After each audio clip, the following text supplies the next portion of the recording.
Just want to make sure. Hey, welcome to the Man Radio Show, broadcasting you live from StreamYard. We are not in the fishbowl anymore, sorry to say, but we did take this back to our own private studios for different purposes and for safety reasons as well. But now we can speak to people from as far away as Florida. I just want to make sure that we are live because it's saying live. But did you get the notification, Sam, yet? Oh, yep. We're live. We are live. So, man, for everybody that's watching, I just want to let you know we're going to be running through this new kind of platform, which me and Sam kind of agreed upon. I think this is going to take us to another level with healing our heroes and helping people throughout the country. And today we have Mark DiBona on. Mark, thank you for joining us. Thank you guys having me. I truly appreciate this. It's an honor. Thank you guys. You know, Sam, we've all been hit hard. We've been hit hard the last couple of weeks with COVID. So I do feel safe being in our own little studios now. And I know you got your own studio that you just finished building. And yesterday. Yeah, no, nothing like waiting to the last minute. I think they finished at literally like 4 p.m. Yeah. So there's still a lot to do. You just can't see it all out this way. Yeah, you went through, you know, everybody's going through COVID. You went through COVID and your contractor hell. Contractor hell and a huge move. Shout out to Mom, who's a big supporter, Vicky, of the show. She just moved here from Maryland. So happy to have her out of the Communist Republic of Montgomery County. And here, right up the street from us, the movers came. So I've been knee deep in my own construction crap, and now I'm knee deep in boxes over there. And oh, she's on. She's like, she says she loves us.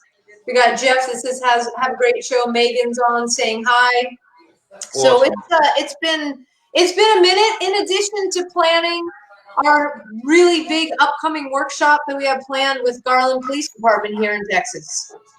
Yeah, that's going to be on the 11th of December, which I can't wait. Yeah, there's still time to register. You can go to abadgeofhonor.com and you can register for that. We're going to be the T-Cole credits are available for any first responders that would need them at that point.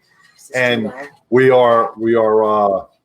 going to have a good time. We're going to also introduce a little comedy to the workshop. I ended up speaking with the two comedians, Kim Wadsworth and Holly, last night, and they are super excited to bring the laughter aspect into the workshop, which I think is going to help on the healing our heroes part.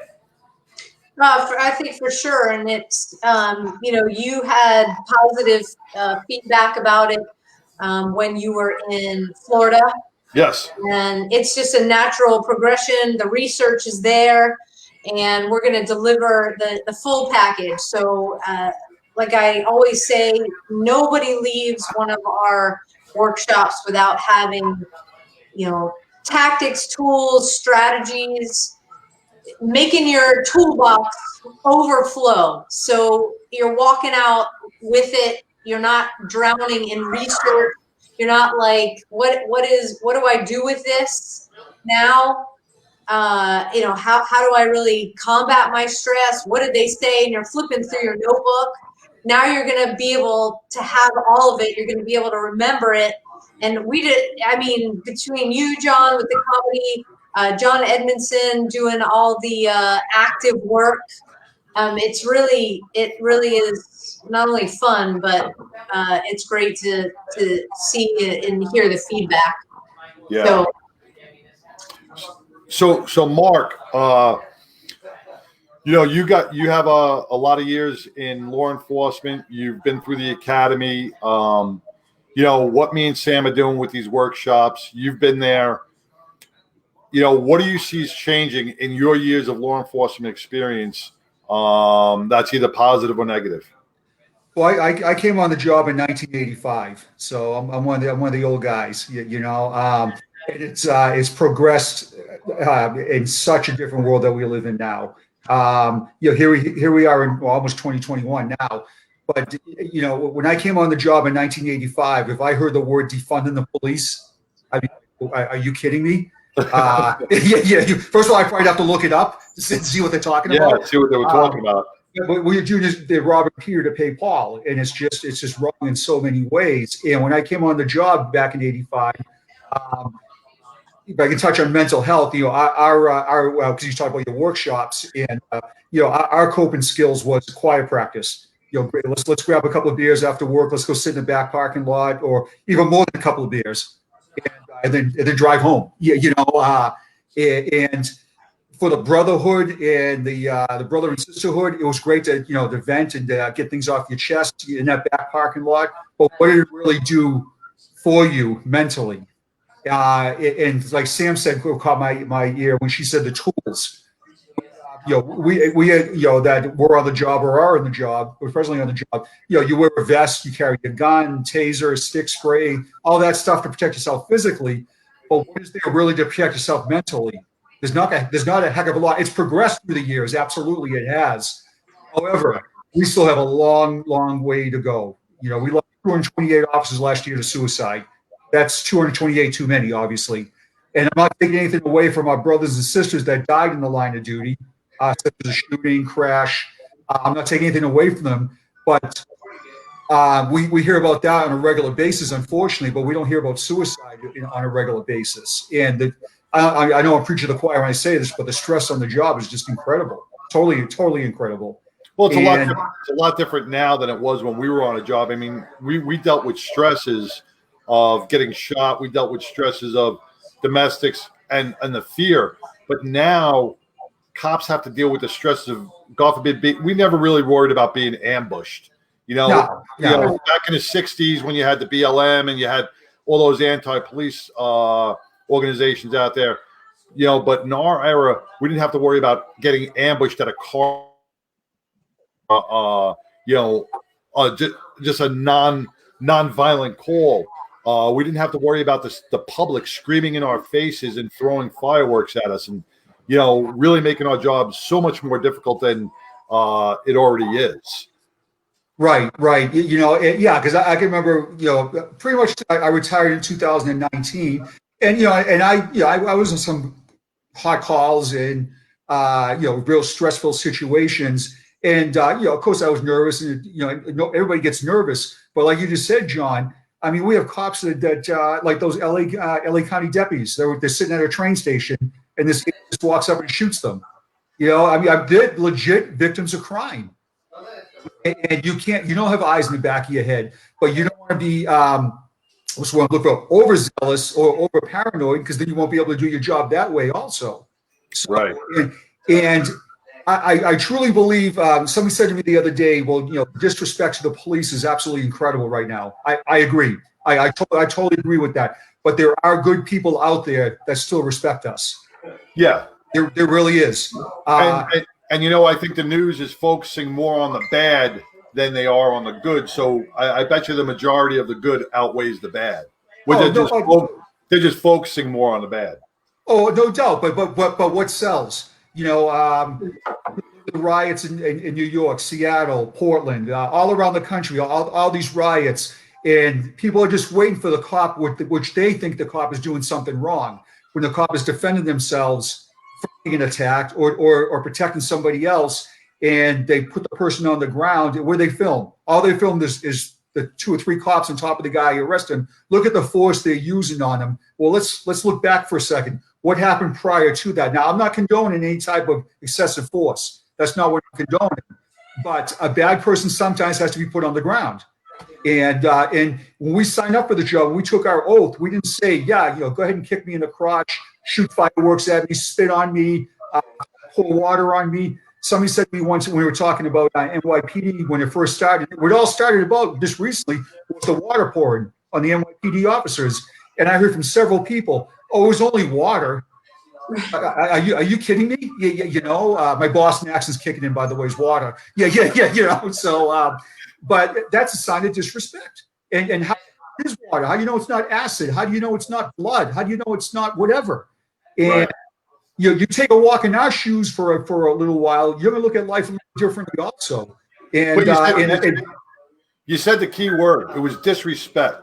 All right. So if people are allowed to pour water over cops and disrespect them in those ways, they're not there as clowns and jesters of the street.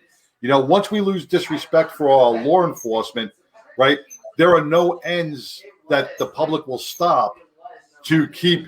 And as you can see, it's escalated to a point where now we went from pouring water to shooting cops and ambushing them. Right. And again, it goes back to the respect issue. I remember when I was a kid, I grew up in Boston. When I was a kid and I saw a cop, first of all, I was in awe. I thought that cop was like 10 feet tall. And I was always very respectful of the police. All my life, I wanted to be a cop. Unfortunately, I fulfilled my dream. But I would never in my life think of disrespecting any authority figure, not just the police. I was respectful to my teachers. I was respectful to my priests. I was respectful to my mom. I grew up in a single parent home, but to my mom, to my elders. And so a lot of this, in my opinion, begins at home, because the parents aren't telling these younger people that you're doing something wrong. And it's just absolutely ridiculous. Then they go on TV, oh, my poor baby, my poor baby. Well, some of this is self-inflicted. Right. And I'm going to go one step further. And Sam, you can attest to this. As a beat cop, as a street cop, we're always used to taking, some sort of beating by the public or whatever, but then you look at the Secret Service. It's gotten to the point where even Sam, you could see, you've seen and you've heard from your brother Secret Service agents, the shit that happened at the White House. You would never ever attempt to really disrespect the Secret Service agent because they were Secret Service. It's like going up to a Navy SEAL and slapping him in the mouth. Right, Sam? No, you're absolutely right, and I think it's what we're seeing is an all out disrespect for law enforcement, no matter what agency you're with. So no matter what, we all have badges on. So that's what the public sees. We are at the lowest point, and we're starting to see those suicide numbers creep up again. And Mark, we kind of didn't introduce you in terms of, so that the people listening are like, who's this guy, Mark? So you did 31 years in Florida with which sheriff's department? Well, actually, I started my career in 1985 in a town right outside of Boston, Braintree. I did 2 years there, and then I moved on to the Amtrak police. A lot of people know Amtrak has their own police department. I worked for them till 1994. Then I moved to Florida and did 25 years at the Seminole County Sheriff's Office. And I retired on April 1st, April Fool's Day, 2019. So, and it's kind of a funny story. And I couldn't make this stuff up, because if Trillium Police were, this expression, we can't make this shit up. And it's so true. Is I was sworn in on June 6, 1985, which was National Donut Day. So I got hired on Donut Day, retired April Fool's Day. So I think there's some kind of connection there. I truly do. But I retired as a patrol sergeant, and 33 years was a good run, but I knew it was time to get out. That's the bottom line. Yeah, you talked about, for anybody listening, you can Google Mark's name, and there are just tons of articles. You have done some incredible work. One of the articles I want to touch on it, because this seems to be something that a lot of first responders deal with, and whether you want to call it this wall that has broken the camel's back, or the catalyst to turn on some mental angst, is you talk about you got a call for a woman who ran up to you and says, "Hey, my baby can't breathe. I don't know, or not breathing. Could you help?" You went to help. Unfortunately, Sid's death, you couldn't revive the child. John, you talked about kids, firefighters that I've met 25 years out of the job. They've been retired for 25 years. They remember every single call that they got dealing with a child. It really affected you a great deal, and we're hearing more and more of how either a child's death. Last night, we heard from Chris Fields, Oklahoma City bombing, while he was trying to get to where the kids were in the daycare there at the Murrah building. Talk a little bit about that. What really you went through to give our listeners and our watchers a clear picture of how this can really take a hold of you. Well, I was sitting in my cruiser and I was parked at a fire station. The FD went out in a call and I was parked in their driveway and I was typing a report on my computer. This vehicle comes in sideways. This lady jumps out and of course I jump out and she's like, "My baby's not breathing," and she hands the baby to me. And right away, my heart just dropped to my stomach right there. That's an oh shit moment. Yeah, you know. Yeah. So I checked its pulse. It didn't have a pulse, and I started CPR. I got on the radio, said, I need an ambulance over here right away. It seemed like it took them forever to get there. No, in reality, it didn't.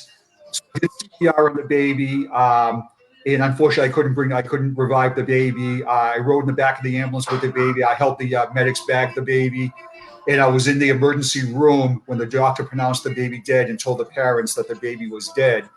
And it just hit me right there. It hit me like a brick wall. It just was like, why is this happening?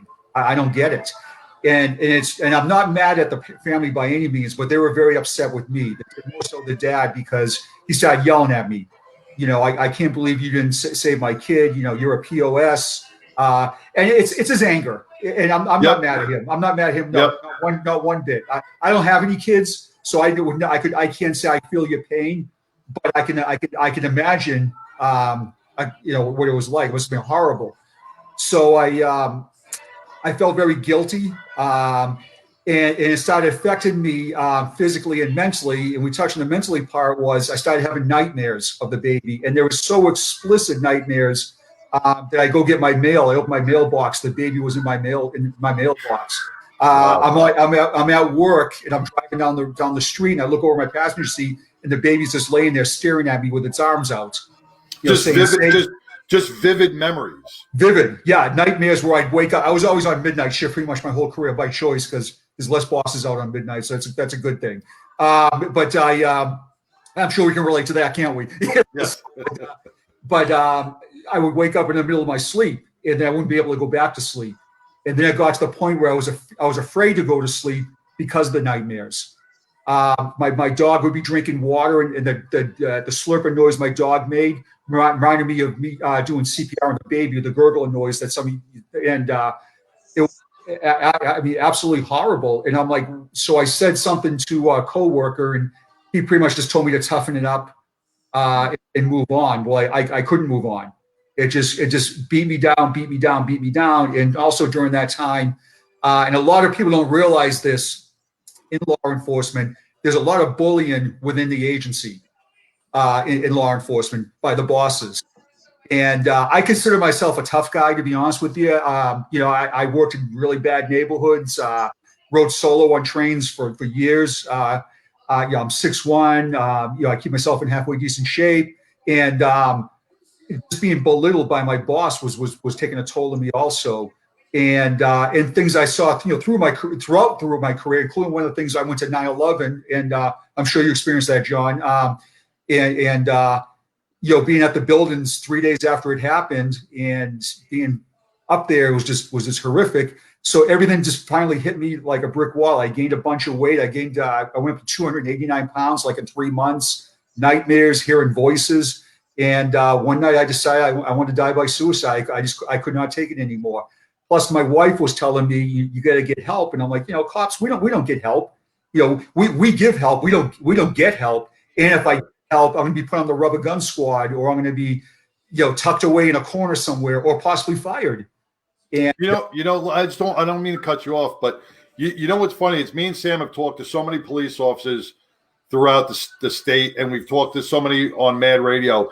And you know what? And every one of them when we start talking about mental health and coming forward, and I don't, it's almost like it's scripted because every one of them turns around and says the same thing. I don't want to be put on a rubber gun squad. They all use that same term.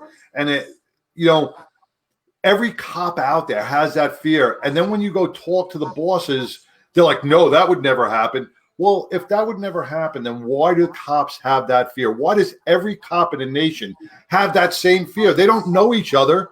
They work for different agencies, but each one of them has that same fear. I'm going to be put on a rubber gun squad. You know why, John? Because it happens. That's why.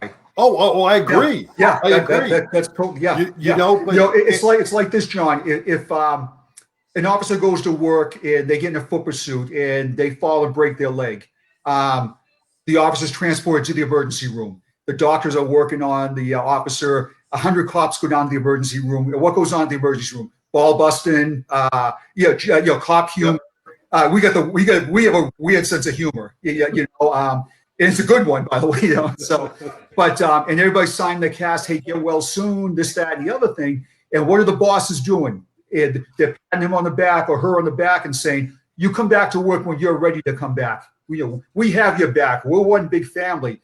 Now let's reverse this for a second. An officer decides they want to get help for PTSD for a suicide attempt. They're thrown out like dirty laundry. Yep. And it's sad. Nobody's signing their forehead say, "Hey, wish you good luck."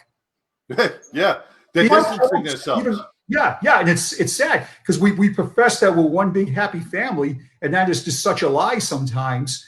And seeing how good officers are being abused mentally and physically also, no wonder they're not reaching out for help. I left Florida, went back to Boston to get my help because I was afraid my job was going to do something to me.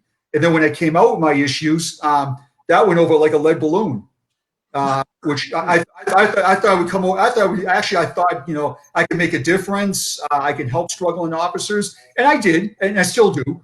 Absolutely. But the lack of support I got from some of my bosses, some of my coworkers, some people I worked every night side by side with, just looked at me in a different light. Or I'll be honest with you, they shit on me, and that's not what it's about. So I can understand why officers are in that fetal position in the corner, worried about, and they're going to end up dying by suicide, or they're going to die of a heart attack, or they're going to become complacent. There's a lot of factors that go into people that have mental health issues that don't.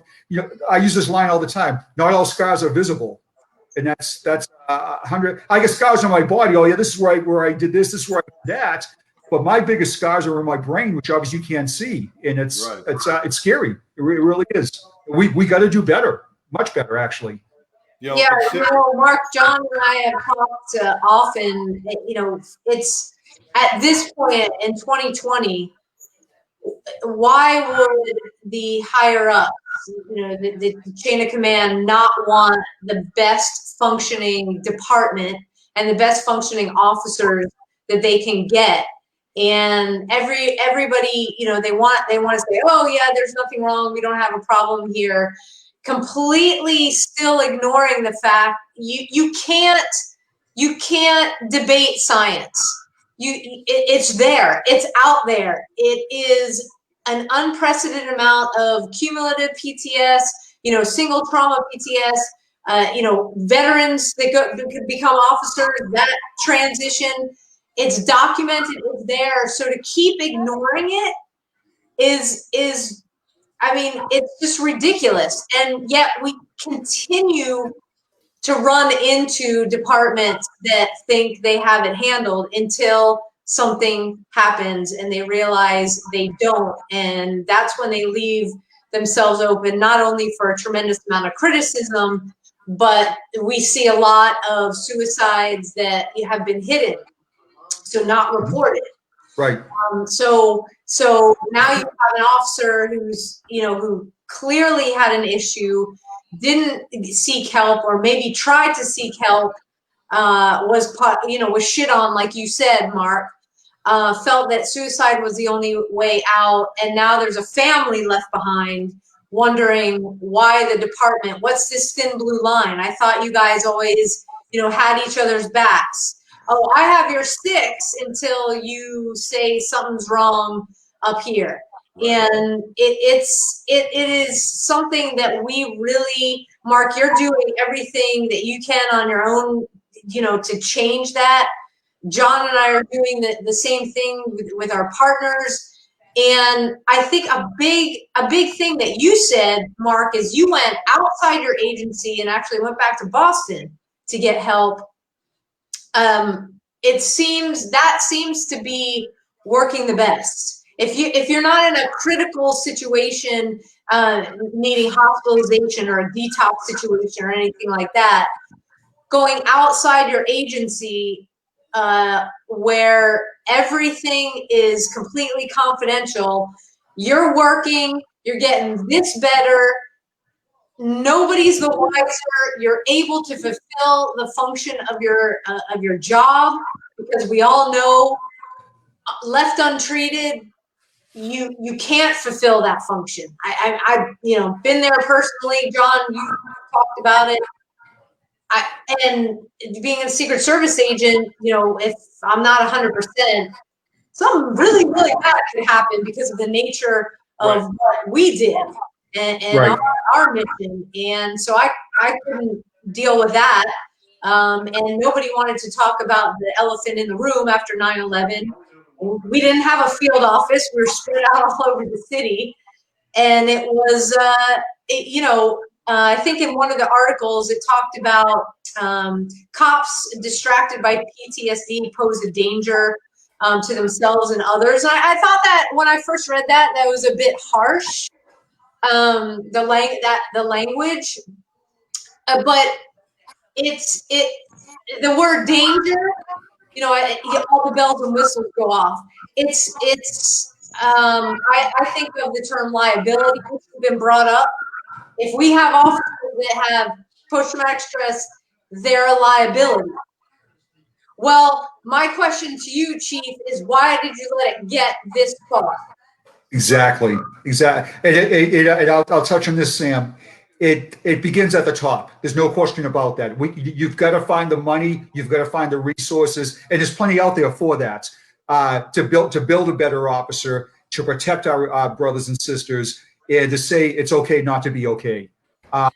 We have like long-term disability insurance. We have short-term disability insurance. We have centric care, walk-in medical clinics. We have all this stuff again for physically, but these bosses. But I got to tell you something else. So it starts at street level with the boots on the ground too, because you should be able to have that difficult conversation with a coworker that you work with day in, day out. That all of a sudden their mannerisms are different now, or they're just not acting themselves, or their work productivity has gone from high to low. You have to have that difficult conversation. You really do. The coworkers, and also in all reality with yourself too. But it just, the bottom line is we talk constantly, like you said, the thin blue line. We talk about the brotherhood, the sisterhood.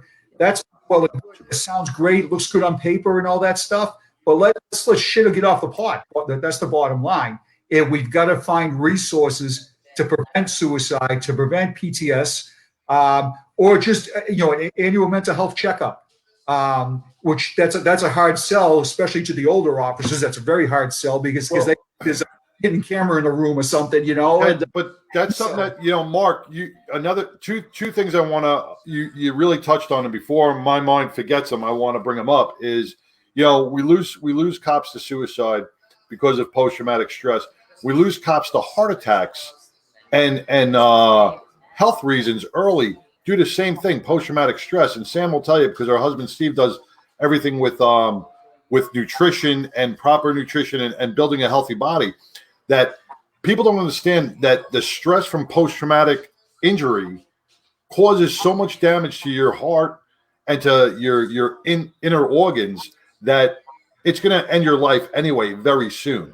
Right. You don't have to put a bullet in your head. You'll die from a heart attack due to that stress and all that weight that you're weighing on. And when we talk about medicals, we go for a medical every year in the PD, physicals, right? They check our hearts, they check our blood pressure, they do all that stuff, and then they push you on your way. but nobody gives us the psychological evaluation. You get that in the very beginning of the job to show that you're fit to go on to the job and carry a gun.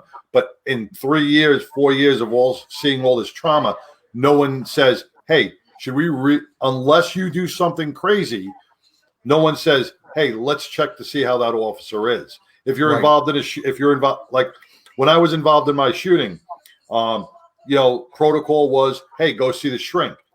I went to see the shrink. 5 minutes later, 10 minutes later, I sat with her. She wasn't, it was like, hey, how you feeling? Oh, I'm feeling okay. You don't want to do anything bad or, no, I'm good, man. Okay. Have a great day. Get your guns on the way out, and wow. But that's only one story of 1,000. Right. That, that they just pushed through the system. They just pushed and pushed, it's a smoke and mirrors game. And Sam, we've talked about this the other day, is that, New York City, and I'm going to call them out. New York City has 6 mental health therapists for almost 38,000 officers. Come on. Wow. You got one therapist per borough, and then you got a floater. Come on. Wow.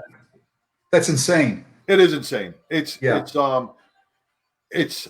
not fair. It's, and it's not like they don't have the money. It's not like they don't have the funds or the resources. You can get that it's very, the resources are there, but getting back to liability, I don't think the departments want to put that liability on themselves because they're scared I was told, John, when I came out with my issues, because I attempted suicide twice in the same shift. When I came out with my issues, I came out very angry for several reasons, and I'll be honest with you, rightfully so. And I'm not patting myself on the back for being angry, because I'm on the flip side. I'm a very mellow, laugh, joke around type person, but my personality changed because of that.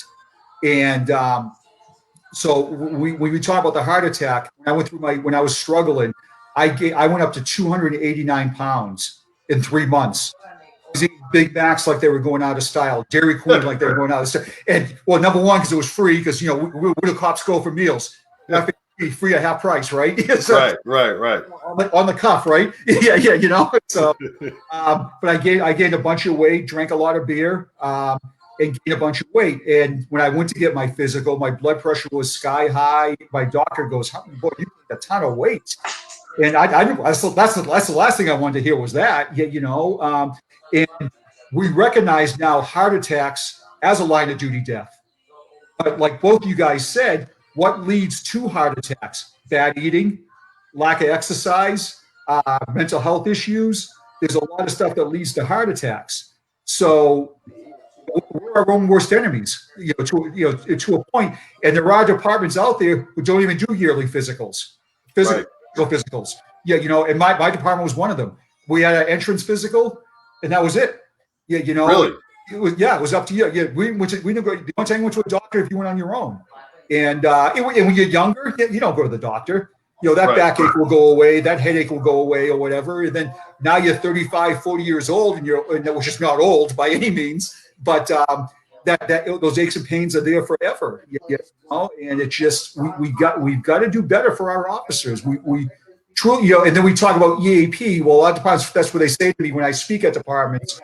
Oh, well, we have an EAP program. Let me tell you something right now. If you pulled 100 cops, 98 will tell you to go F yourself. If they're gonna to go to EAP, I can tell you that right now, because they're afraid that that they're being set up, or they're a plant, or whatever. So I always recommend, in my current therapist is Next Cop. So something that's related in the first responder world, which is phenomenal. Then we have peer support, but a lot of people go on peer support to build their resume. They don't go on there for the right reason. I was on peer support for the right reason, because I wanted to help my brothers and sisters and share my story and share my struggles, so they get it, so they understand. It's like going to a domestic violence call. I've been married for it'll be 30 years next year. I've been married. I've been with her for almost 34 years. I've never laid a hand on my wife. She's never laid a hand on me. She's probably thought about it a couple of times, but in all honesty, we would never do that to each other. So when I used to go to domestics, I would never say to the victim, "I know how you feel," because No, actually, I don't know how you feel. But when I went to a mental health call, hey, I get it. I truly get the struggles. I get the nightmares and on and on and on. But we just gotta do better. Here we are again, almost in 2021, and PTSI, PTSD, PTS, whatever you want to call it, it's been around since the Civil War. Right. And it's no different on a state level than a federal level, right, Sam? Sam, your EPAs, it's the same thing on a federal level, correct? I mean, we had one debriefing after 9/11. As a field office, we kind of got broken up into with our squads and passed out. These guys came up from DC, from HQ, passed out their cards, say, hey, if you need to talk or need something, give us a call. They're not really there. Well, they are there because I asked. Right. And what you take the card and you throw it in your pocket and you're like, okay, whatever. Right. Well, I mean, after like the third phone call that I made, I think I ended up throwing it in the trash. And so what happened after that? I'm pretty sure, I'm not 100% sure because I haven't reconnected with everybody that I used to work with, but I'm pretty sure that other people called as well because I was one of 8 agents in a month to depart the field office. The Secret Service, you don't leave your job as an agent. Right. That's your job for life. I mean, they spend a lot of money on you in training. The pay is fantastic. It's a little bit tough on marriages, especially when you bring kids in, but you make it work. And they make it worth your while with the dollars. So it's not like you're not compensated. But when you're asking for help, it's not there, and you have a field office that isn't existing in one space because the field office is gone. 9/11, Building 7 was the last one to come down that day. Right. What do you not get about things being fractured? The complaints coming in, the grumblings. Again, nobody wanted to talk about the elephant in the room. Nobody was sleeping. Everybody was drinking. It was no mystery. You could put the puzzle pieces together. And especially from an outside point of view, these mental health folks looking in, it's like, are you not seeing this? What's up? And then after 8 of us left, that got the attention of headquarters. And what culminated was the leadership in New York being removed and transferred from his post. So, I mean, things just went from bad to worse. And you would think that there would be change. After that, there would be change. And I spoke to a senior agent who retired very recently. He happens to live 10 minutes from where I am right now. It's pretty cool. And I asked him, I said, did anything change after 9/11? He said, no. That's so sad. Well, so you have a huge federal agency with funds available to take care of their folks. And it's still the thing. Let me ask something, Sam. You brought up another good point, is that why don't our mental health officers or peer support officers, or why aren't they seeing this? If I could see it, if you could see it, and Mark could see it in other offices, why can't our mental health professionals within the department see that there's a problem? When we talk about red flags going up, and we say, hey, here's an officer who had a high arrest record, very active. Now he's not so active. He's taking sick time. He's coming in late. Why can't these are all, very easy signs to see. I think I'll speak for what we went through. I think part of it is that you have the office that's in DC. Okay, so they're not present, number one. Number two, they're not agents. Okay, so they don't. They are Secret Service. They are employees of the Department of the Treasury. And Secret Getting Service. some feedback. Are you guys getting some feedback? Yeah, somebody's got their speaker through the computer up really loud, or maybe I'm not sure. Is that you, Mark? Mark, you got your radio? I'm gonna turn my speaker down a little bit. I don't. Yeah. Just started getting some bad feedback. Is any better? Much. Yeah, a little bit. I think that, so you've got that factor. So they're employees of the Department of the Treasury assigned to the Secret Service. They don't carry a gun. They're not 1811s. They're not agents. They're not out there doing what we're doing. Okay, they're hearing maybe about bad stuff, but these are the same people that we go for the pre-employment physical. So, well, Sam, you bring up a really good point, and that's one of the things I talk about in my presentations. Is I talk about job specific, and my old agency, the person that runs the peer support unit, was a guy that went through the academy. He was a buddy of so-and-so's, and they gave him this fancy title, never spent a day out in the streets, and goes around and tells people, yeah, I get it. No, you actually don't get it. And when in at meetings, I would say, if we have an officer involved shooting on, use that as an example for peer support, deputies, officers should be responding, not a dispatcher, not a administrative aide, not or something like that. There's no disrespect to them, but they don't do what we do, and vice versa.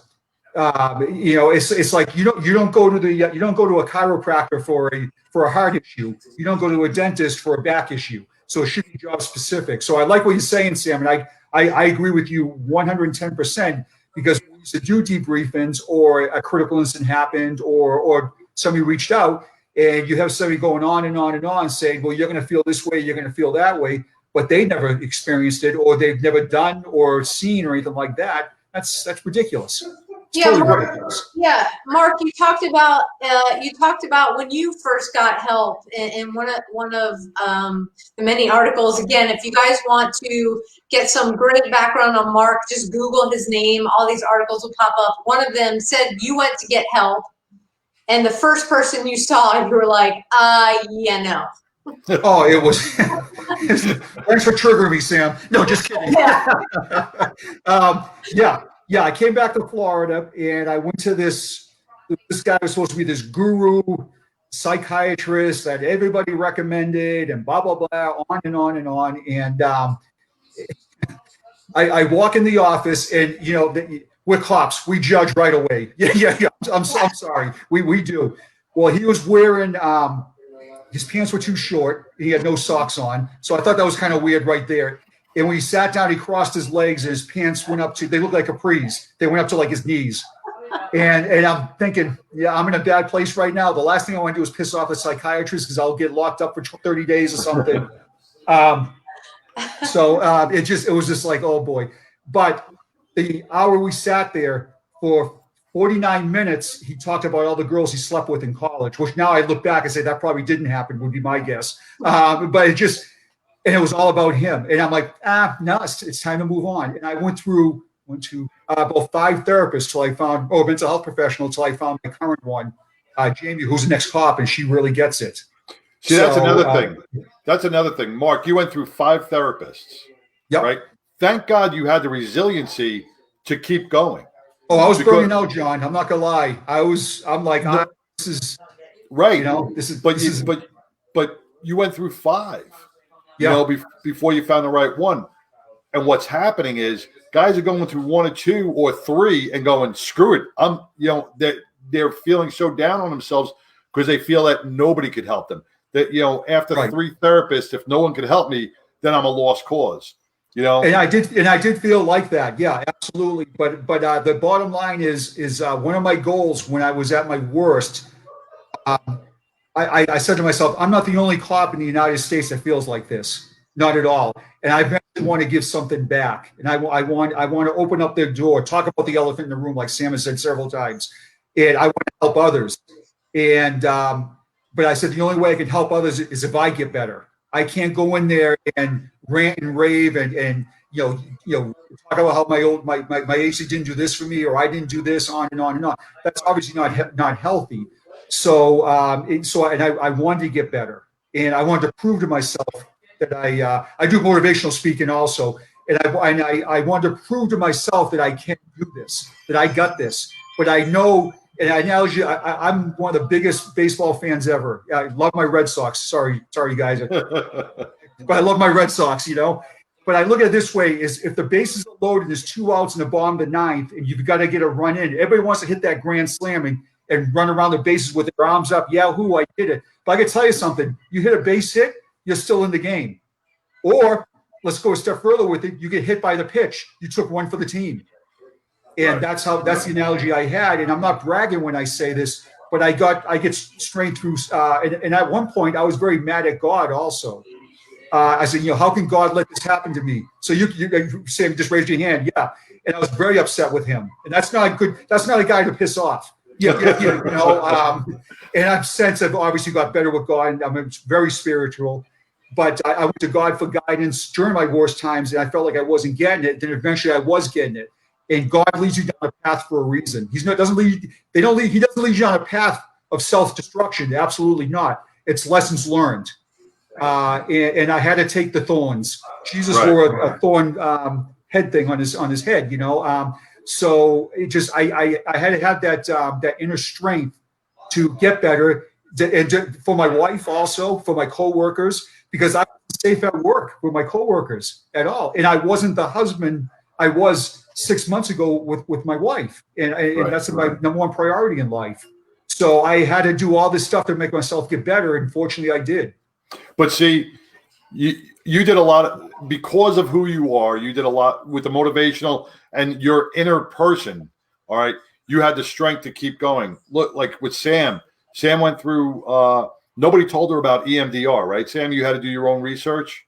Well, remember, my mom was the one who was watching me fall into the depths of hell, and one day surprised me with a name and a number of a very skilled therapist who did a lot of work. She on the research side and practitioner side with EMDR, going all the way back to work with Vietnam veterans. So that was one advantage of being in the DC area, with before it was Walter Reed. The military being there, yeah. But see, EMDR or other types of therapies, Mark, you turn around and this is where I want to go with this. You walk in, you spend an hour with the therapist, it's not working, right? You know that we're not clicking, this is not going to happen. The therapist should know the same thing. He should be smart enough to go, hey, I'm not getting through to this guy. It's not going to happen, right? Right. But therapists don't want to recommend other therapists. Therapists don't want to recommend other resources like EMDR or saying, hey, maybe a couch isn't for you. Maybe you should start working out, or maybe you should go hiking, or maybe you should do this. They all have that same feeling of we can fix you at any cost, which they in back of their head, they know I'm not the one for you. There should be somebody else, And I think that's the problem too, is that a lot of our officers and a lot of our first responders are getting the wrong therapy because no one's leading them in the right direction.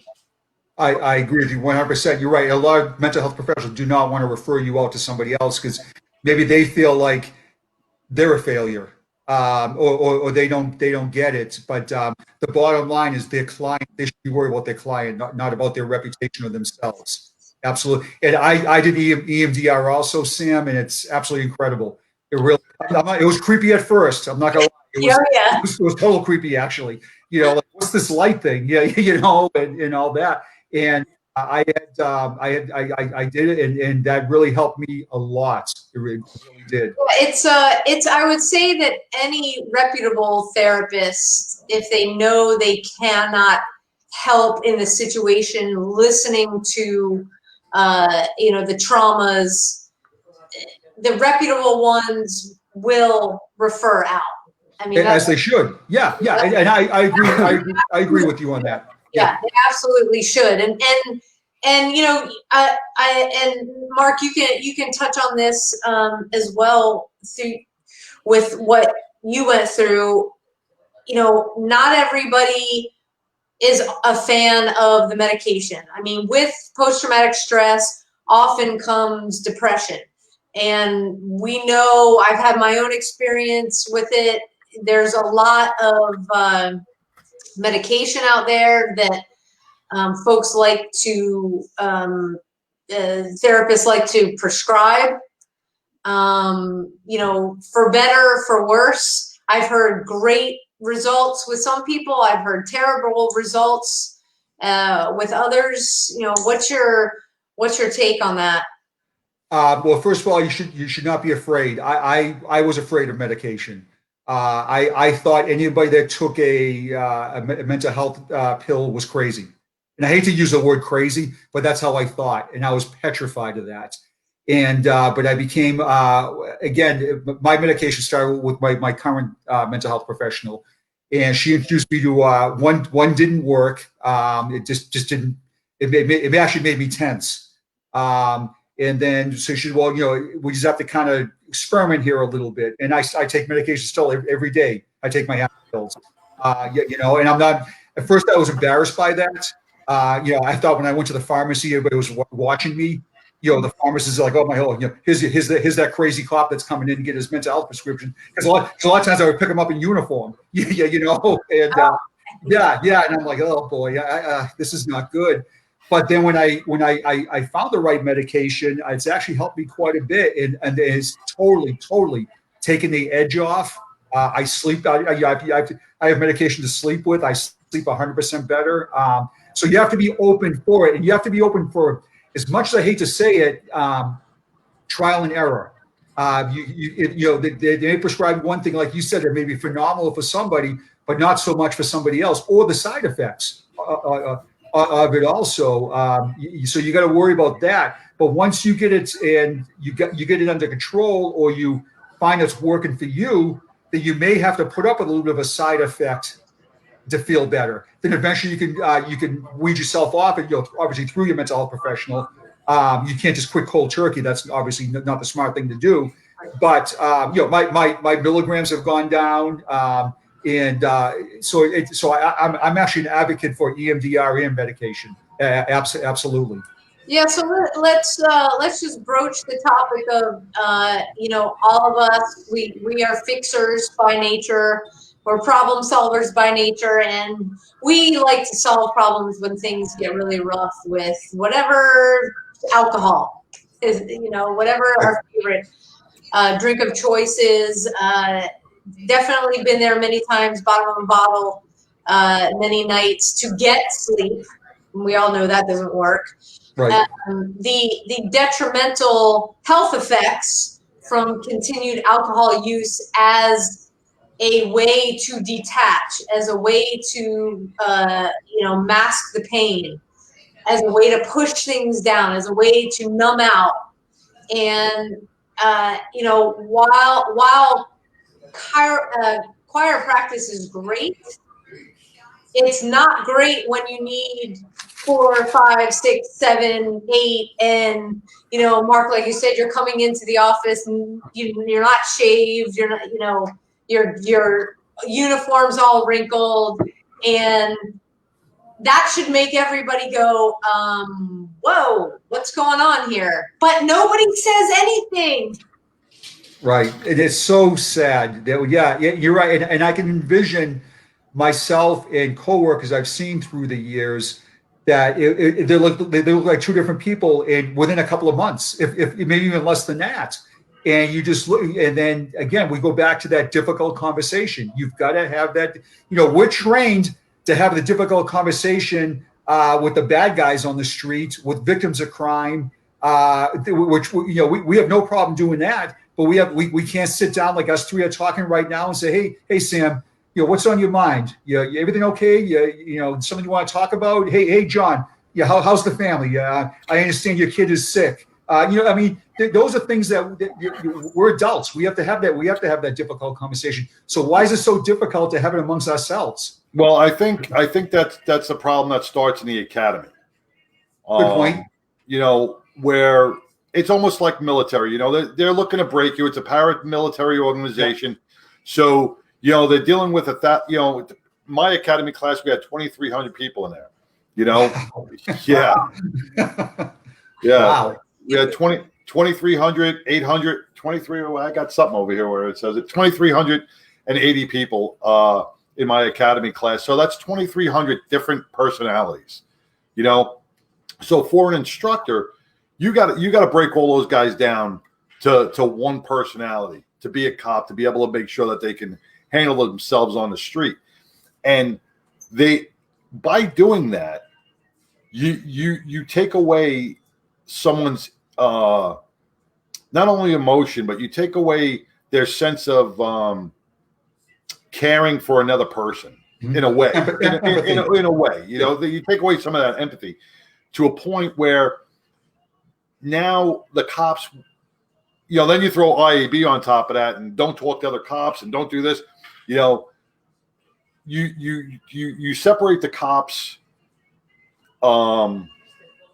brotherhood, I guess you would say. So they won't talk to each other, or they're scared to ask. Right. Because if I ask you how you're doing, am I saying you're weak, or am I saying you're vulnerable? And then if I turn around to you and I say, yeah, you know, I'm not feeling good, how do I know you're not going to go to the boss? How do I know you're not going to go to internal affairs or the medical board?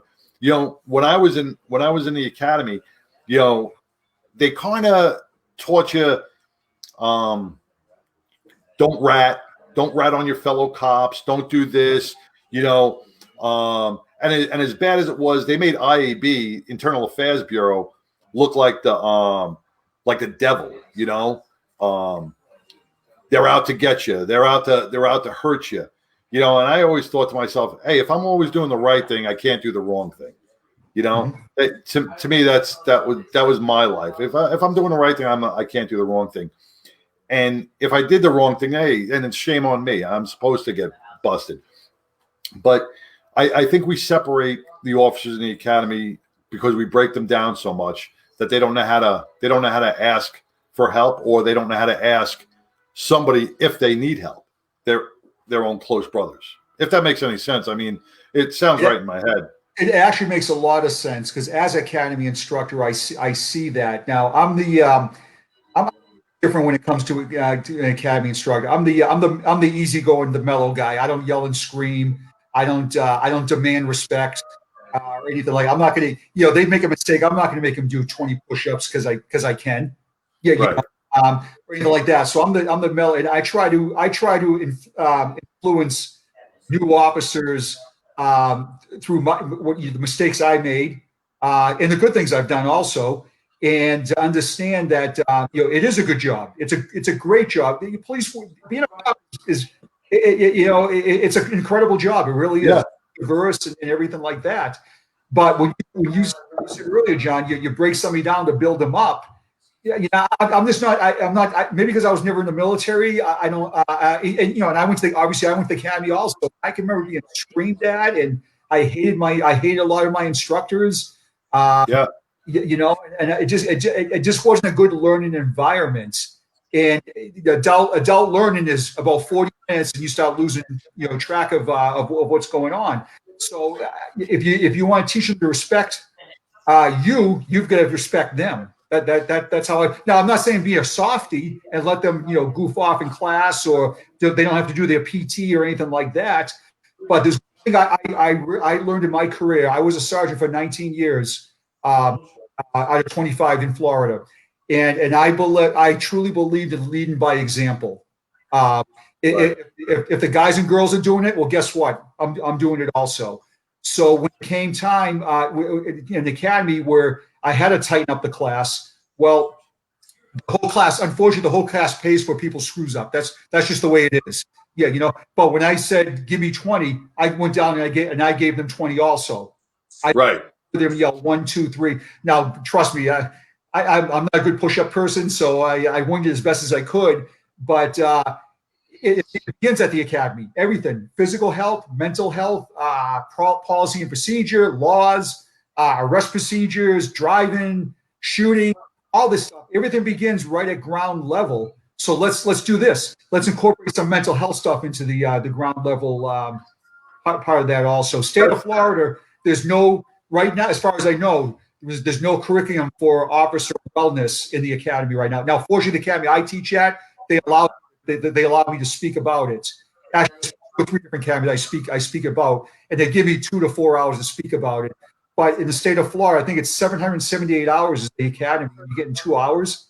Yeah, but you're getting 80 hours of community policing and underwater basket weaving and Well, we're trying with Badge of Honor. With Badge of Honor, me and Sam have been trying to break into the academy classes here in Texas. We're really working diligently to try to get our foot in the door on some of these police departments and get them to at least get a 4-hour block, 4 to 8 hour block. Something. All three of us talking here right now can think of 1 or 2 times in the academy as something that really stood out in your mind.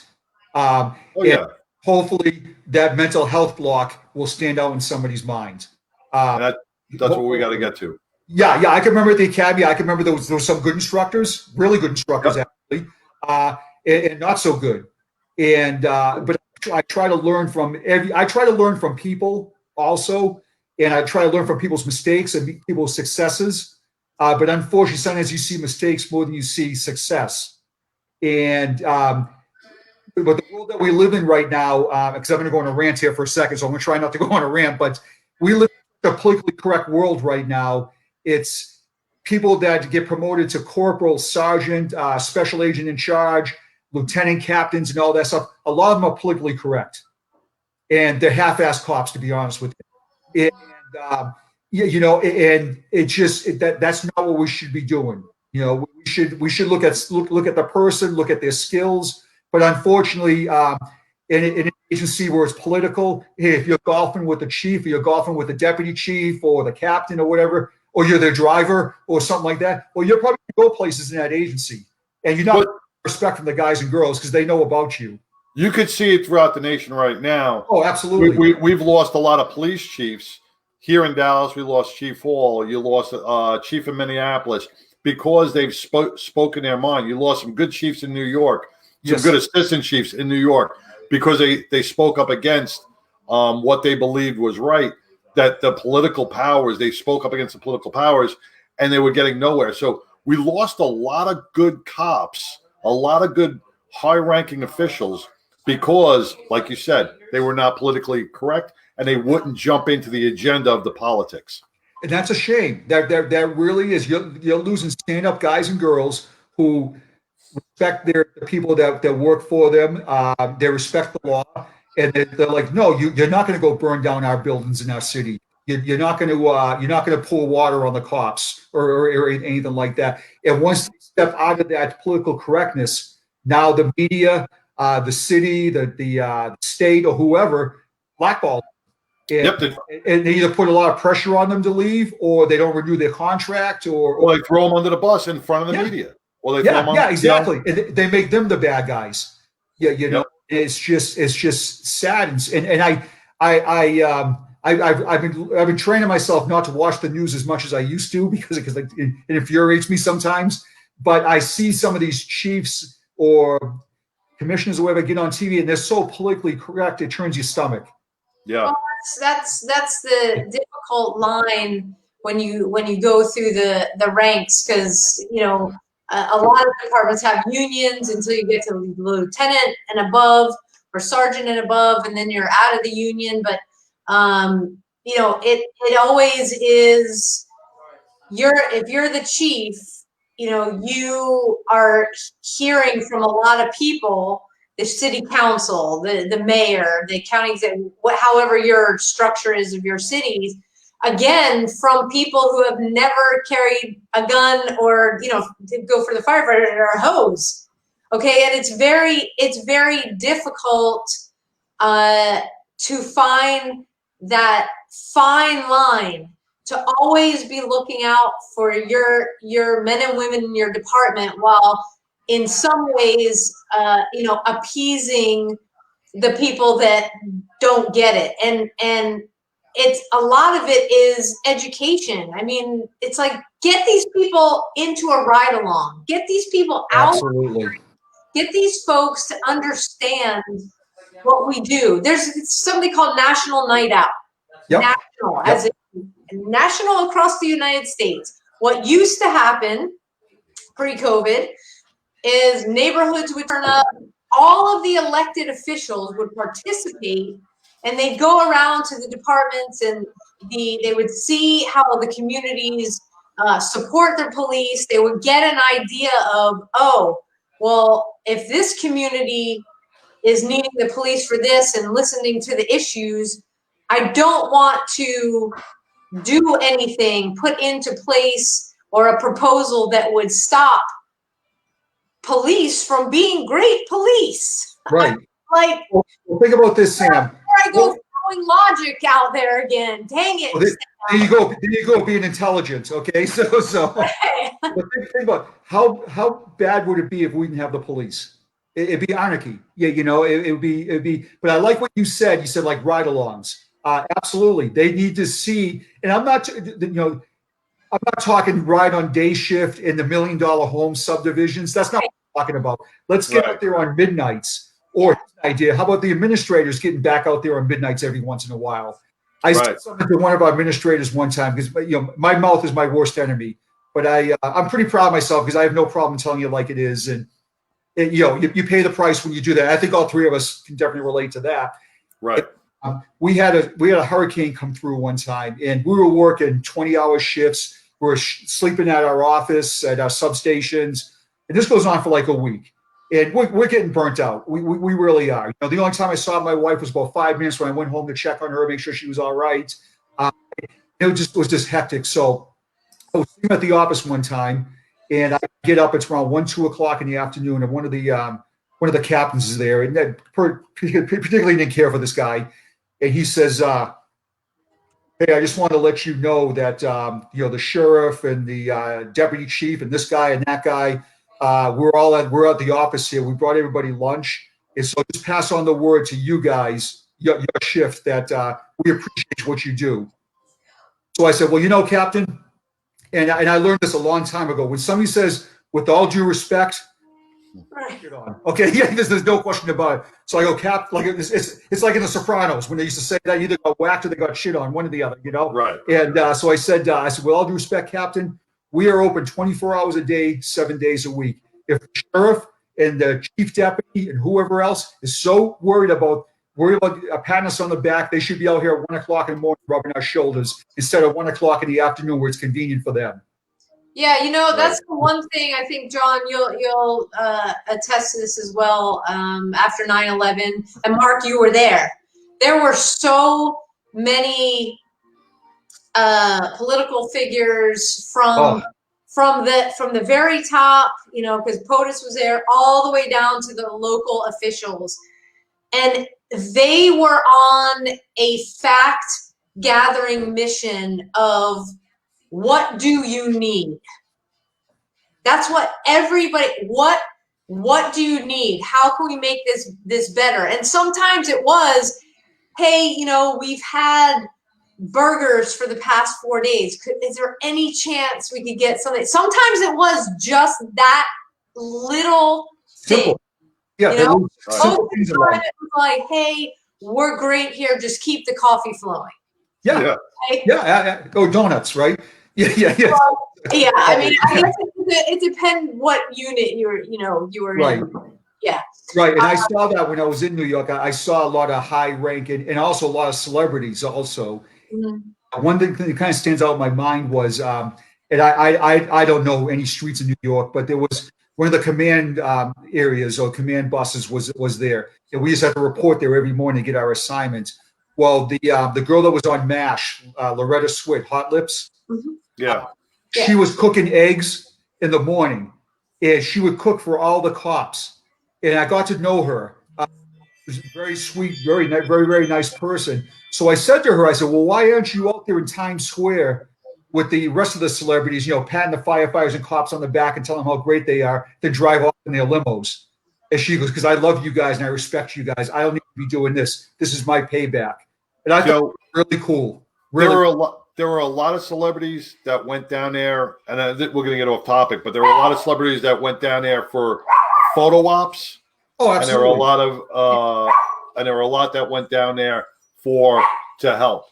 You know, Yeah. So, but my dog is starting to go nuts now. Yeah, I got Frodo in here with me. Frodo's like, what? I hear it. Well, I put my dogs upstairs, so because my dog would be the same thing.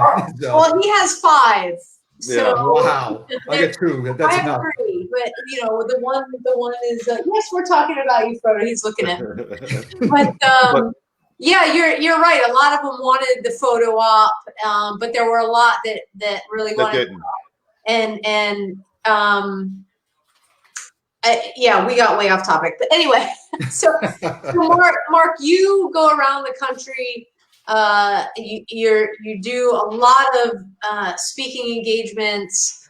I'm sure, like me and John, COVID has thrown a wrench in it. A lot of virtual stuff now. What is like your take-home message for our first responders?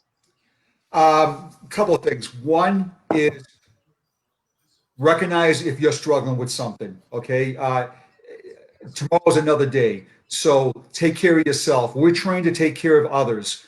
We're trained to do CPR. We're trained to get in shootouts. We're trained to do this, that, the other thing, or trained to put out fires or whatever. Well, you're no good if you're not any good, if that makes any sense. So I think my message to our first responders would be this. You got to be strong physically. You got to be strong mentally. Now, through the years, we gained weight, this, that. I get that. Yeah, I get that. We're not as fast as we used to be or anything like that. But a sharp brain or a healthy brain and a healthy mind will develop a healthy body. And so I say that. And I'm going to go back to what I love to talk about all the time is the difficult conversation. That you've got to have that difficult conversation with yourself, a family member, a brother, a sister, or something to that effect. So you got to take mental health serious. You truly do. We see the worst of the worst. Nobody can train you to do CPR on a 4-month-old baby in your arm and have that baby die in your arms. I don't care if you're the best mental health professional in the world, the best cop, firefighter, nurse, paramedic, doctor, whoever. Nobody's going to train you to do the right thing there. And how do you handle that trauma? No one's going to teach you the process afterwards either. There's no right, way. exactly. But learn from that also. But the squeaky wheel gets the oil. Whether you're an officer that's been on the job 6 months and they're struggling, and that's fine. It's okay not to be okay. It's okay to have a bad day. It's okay to have a couple of bad days. But when a couple of bad days add up to a week or a month or longer, well, we like the Michael Jackson song, "The Man in the Mirror." You got to look at that. You got to look at that man in the mirror or that person in the mirror, and you've got to make yourself better. You truly do. And administrators, if you're listening, you got to find the money. I'm sorry. Yeah, I understand the defunding the police. We talked about that right at the start of the show. I don't agree with it at all. But if that means cutting back on something for the wellness of the officers and to show the officers that you care, or the first responders that you care, that's a win-win situation. I did a presentation in a fairly large department one time, and I did 4 of them in 4 days. The chief of police of that department sat in all 4 of my presentations. Now, and I said to myself, and they said to me before it started was, "Hey, listen, the chief's going to be in one of the presentations, so kind of tone it down a little bit or anything like that." No, that ain't going to happen. Yeah. And she stayed in all 4 of my presentations, and I thanked her. And she goes, "I learned something every time," and I still communicate with her. And one of the things I said to her was this: I said, "Chief, I noticed when I met you that your peer support office was right next to your office. Get that out of the building. Get it out of the building right now." And she took my advice. I'm not the smartest guy in the world by any means. But she truly showed her guys and girls that she cared. She turned her phone off. She told whoever was under her that you're in charge. Only bother me if the world's collapsing. Other than that, don't bother me at all. That's a good leader. not a boss. That's a leader. That's what that is. So leaders, you've got to look out for each other. A sergeant is one of the most important, or a special agent in charge is one of the most important people in that agency because they're right there with the ground troops. So you got to have that difficult conversation, and you've got to recognize that people do struggle. What may be a big deal for me, maybe nothing for Sam or John, or vice versa. Yeah. Oh, they're upset about that. Are you kidding me?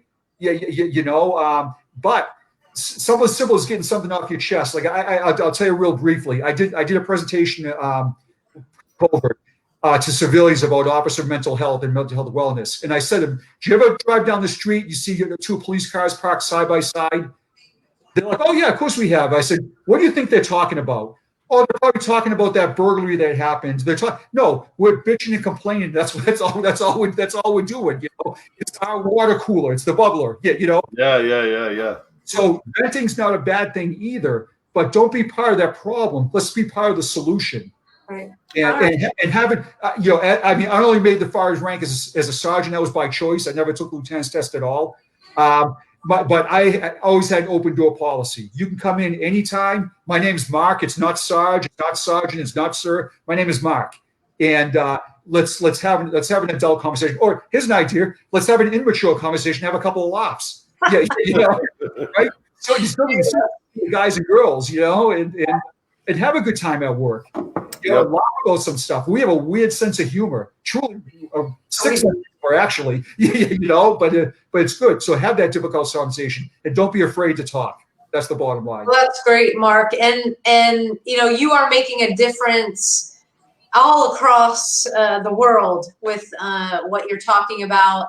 I once again, I'll say it, if anybody came on in the middle of our broadcast, you can Google Mark's name, and you can find a ton of articles about him, the things that he talks about, everything that he's laid out here. You'll find it in one of those articles. He is the real deal.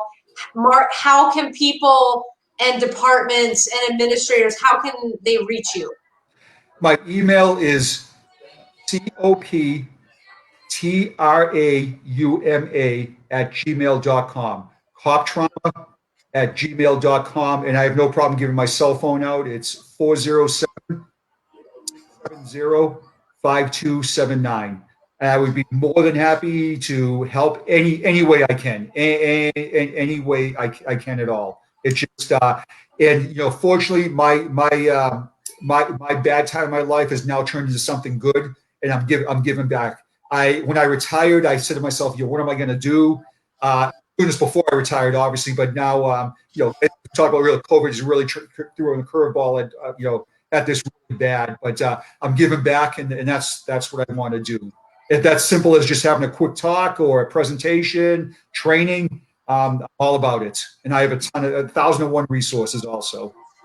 Well, thank you, Mark. Thank you, Mark, so much. You're very welcome. And I got to tell you, thank you guys for what you're doing. It's absolutely amazing. I follow you guys, stalk you guys, whatever you call it. Yeah, but you guys, I'm telling you, you're the shit. You really are. Yeah, that's a Boston expression. So, we've heard that before. Yeah. Actually, it's good shit. Actually, but by the way, John, I love your sign over your head there, shit show. But no, you guys give yourselves credit. Look what you're doing, and pat yourselves on the back also, because you guys are doing a phenomenal job. And we're a team. We may work together directly, but we do.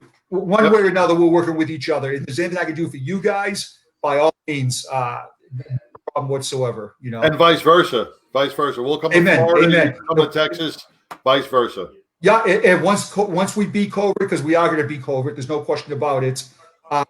That things will get better. Because we're big into live presentations and things like that. But we are going to get. And COVID's a big mental health issue also right now with first responders. Oh, without a doubt. Imagine going into like a crack house and with COVID and this, that, and the other thing. Oh my God, I couldn't even imagine. I worry about bringing it home to your family. Yeah, exactly. Yeah, and it's just scary in so many ways. But hopefully, it will get better. I truly think it will. It will. It will. It absolutely will. And we just got to stay tough. We're a team. I said earlier that the quote, we're one big family is a bunch of BS. Well, to a point it is, but inside here, I'm patting my heart right now. We are brothers and sisters. That's what we are. And we're a healing team. We're a healing team for our brothers and sisters. So absolutely. I don't care if you're a 2-month cop or a 40-year cop, first responder, paramedic, EMT, firefighter, whatever. We're all in this together. And I'm not trying to be politically correct when I say this, because I'm very far from being politically correct. But it's just we got this. And we're going to make a difference. We truly are. We are. You're 100% right. I know it. Amen. Amen. Absolutely. Yeah. Well, thank you, Mark. Again. Thank you guys, and keep up what you're doing, guys. You guys rocking it. Trust me when I say that you are. I appreciate it, man. Thank you so much, Mark. We'll talk to you soon. Keep in touch. We'll hook up on Facebook, and we'll continue our conversations. Okay, sounds good. Thanks again, guys, and God bless. All right. Thanks, man. Bye. Thanks. Have a good night. Good night. Bye. Wow, Man, so that was powerful. I mean, yes. I took notes because I gotta put this up tomorrow on Facebook. Hey guys, I appreciate everybody. John, the stream has been going. People have been sharing. Please. This is our new home. StreamYard is our new home. We're doing this on our Facebook page, and also very important is you want to subscribe to our YouTube page, and that's Mad Radio Texas. Go to YouTube, Mad Radio Texas, because we are going to set up to be simulcast live stream to YouTube as well. So broaden the audience, share it with everybody, and let them know what we're doing here. And so just some upcoming things, John, going on. December 11th. If you are a first responder, current first responder, you want to enroll in our Healing Our Heroes post-traumatic stress and first responder workshop being held right here in Garland, Texas, sponsored by the Garland Police Department and Perimeter Behavioral Health Hospital. You can go to abadgeofhonor.com and scroll down. You'll see the registration link. Again, it's abadgeofhonor.com, and go ahead and register. Because of COVID, everything is a lot smaller, so there's many fewer seats to get in to that live workshop. And again, one of the prerequisites for attending is you have to be an active first responder. The 22nd of December, come on out. The Heroes Memorial Bridge in Rockwall. We're going to start on the Rockwall side. We're going to walk the bridge. We do it on the 22nd of every month. The first of the year, we've got one of our partners, Survive First. Hey, Doug Monda, if you're watching, love you. I'm just going to go to the post here so I don't get this wrong. Survive First is having a run for first responders 5K. If you are in Cocoa Beach, Florida, or you can get to Cocoa Beach, Florida, because Florida is open. 5K walk and run for first responders on Saturday, January 2nd. And you want to go to gameon.com, and you can find the registration link. Just scroll down. It's called Run for First Responders 5K. Love you, Doug. Love all the awesome work you're doing to raise money for mental health for first responders. You can support Mad Radio. Again, we're on our favorite new place to be, StreamYard. Thank you, StreamYard. This has been awesome. Go to abadgeofhonor.com, click on Mad Radio. Every donation you make is going to put on these workshops. It's going to a badge of honor to put on the workshops for our first responders. So don't forget about that. John. All right. And that's it. I think, Sam, you about said it all, but I do want to promote this upcoming PTSD 9/11 trailer as we fade out and say goodbye to all, our families out there. So, you can go to the PTSD 911 Facebook page, help donate, help get this documentary out. I think it's very powerful. It's helping a lot of it's going to help a lot of first responders. It's one of a kind. So I'm gonna play us out with that video when we'll wrap it up. Yeah, and to everybody out there serving both here on the front lines and abroad, we still got troops abroad. Thank you. We're praying for you every day. You are in our hearts. You are always on our minds. You are not forgotten. Remember, it's okay not to be okay. And remember, today is not the day to give up. So until next week, catch us every Wednesday between 7 and 8 on new hours. We're gonna run over a little bit, but 7 on, depending on how good the conversation goes. With Mark, it went really good, so we kept it going. We didn't want to cut him off because he's such a great guest. So we will see you next Wednesday, or if not sooner, right? Absolutely. All right. Check out this PTSD 911 trailer and hit like and subscribe and donate if you can. Sam, take care. Be safe. You too, John. Bye. Bye. After working for 20 plus years as a police officer, not having backup is kind of scary. While I was trying to heal from the traumas that had put me in the position that I was in, I suddenly lost all the support of all the guys I worked with.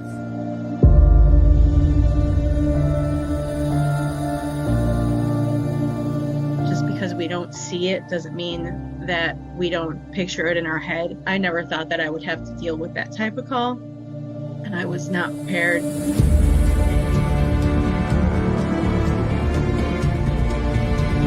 I remember the moment I was like, okay, I was up all night. It was just trauma after trauma after trauma. You know, the novelty of the job wore off really quick.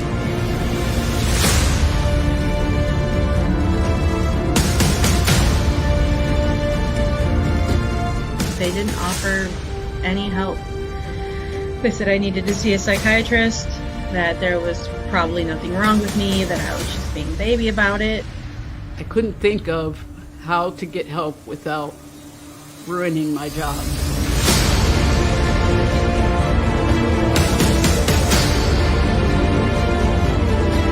I know personally, on many occasions, that a police officer can go in and ask for help, and the chief will fire him. They forced me to resign because they just could not understand how that could have affected me, since I was just a dispatcher. I just thought to myself, if I can't do this job, what can I do? What else? I put all the eggs in this basket. Who am I if I'm not a firefighter? I have, 4 years till retirement, and I gotta be okay, and I gotta make it.